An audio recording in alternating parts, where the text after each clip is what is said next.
ঈদ ঘিরে মহাসড়কে বেড়েছে যানবাহনের চাপ। পরিস্থিতি জানাতে নবীনগর থেকে যুক্ত হচ্ছেন সহকর্মী দেওয়ান ইমন। ইমন, কেমন দেখছেন সড়কের পরিস্থিতি? যাত্রীরা ভোগান্তির শিকার হচ্ছে কিনা জানাবেন। ডানা, শুরুতে যদি বলি যে দুপুর পর্যন্ত কিন্তু যাত্রীরা স্বস্তি নিয়ে কিন্তু তারা ঘরমুখ এবং নারী টানে ফিরছিলেন। তবে এখনকার যে পরিবেশটি সেটি যদি একটু আপনাকে ক্যামেরার মাধ্যমে দেখায়, যে এখন কিন্তু একেবারেই বলতে হয় যে যে চিত্রটি এটি ভোগান্তির এবং অস্বস্তির। আমি রয়েছে এই মুহূর্তে ঢাকা-আরিচা মহাসড়কের নবীনগর এলাকায়। এখানে দেখতে পাচ্ছেন যে যে সমস্ত যানবাহনগুলো সড়কে রয়েছে এগুলো একেবারেই থেমে আছে।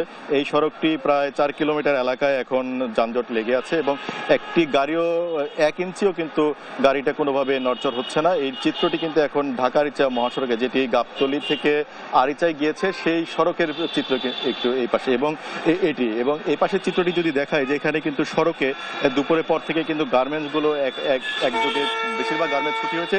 সেই গার্মেন্টসের যারা শ্রমিক রয়েছেন, শ্রমজীবী মানুষ রয়েছেন, তারা কিন্তু তাদের এই ঘরমুখ যে উদ্দেশ্যে রওনা হয়েছেন তারা নারীর টানে, সেই যাত্রাটি কিন্তু এখানে এসেই তারা স্থবির হয়ে পড়েছে। ঘন্টার পর ঘন্টা আমরা দেখছি যে এখানে কিন্তু হাজার হাজার মানুষ, তারা কিন্তু নির্দিষ্ট যে পরিবহনে করে তারা বাড়ি ফিরবেন, সেই পরিবহনের অপেক্ষায় কিন্তু এখানে রয়েছেন। তবে গন্তব্যে যাওয়ার যেই পরিবহন সেটি কিন্তু তাদের মিলছে না এবং না মেলার কারণে কিন্তু ঘন্টার পর ঘন্টা তাদেরকে এখানে দুর্ভোগ পোহাতে হচ্ছে। তারা যেটি বলছেন যে কিছু গাড়ি তারা পাচ্ছেন, কিন্তু এই যে সুযোগ, যেই গাড়ি সড়কে কমে গেছে এবং যানজটের কারণেই কিন্তু তাদের কাছ থেকে অতিরিক্ত ভাড়াও কিন্তু হাঁকছেন যারা পরিবহন সংশ্লিষ্ট রয়েছে। তো এই ছিল আমার কাছে জানা সাভার থেকে সড়ক পরিস্থিতি নিয়ে সর্বশেষ খবর।